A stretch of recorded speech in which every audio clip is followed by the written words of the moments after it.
ఆ దేవుని దర్శనం కోసము, ఆ దేవుని స్పర్శ కోసము, ఆ దేవుని అభిషేకం కోసము మనమంతా మౌనంగా ఆయన పాదాల దగ్గర గడపడం, ధ్యానం, ఆయన మీదే ధ్యానం పెట్టుకొని ఎప్పుడు దర్శిస్తాడా అని ధ్యానం చేయాలి.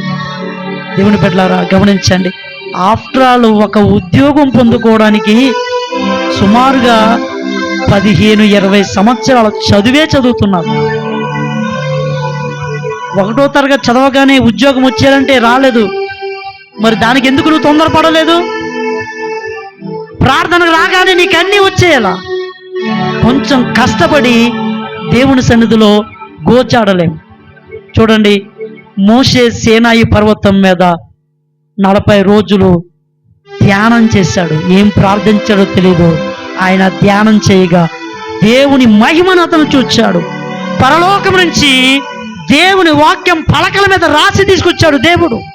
మోషే ఏ విధంగా ధ్యానం చేశాడో అలాగే శిష్యులు అక్కడున్న 120 మంది కూడా ఆ మేడ గది పైన, అంటే ఆ కొండ మీద ఉన్నట్టుగానే వారు ధ్యానించారు. కాబట్టి దేవుని ఆత్మ వారి మీదకి వచ్చింది.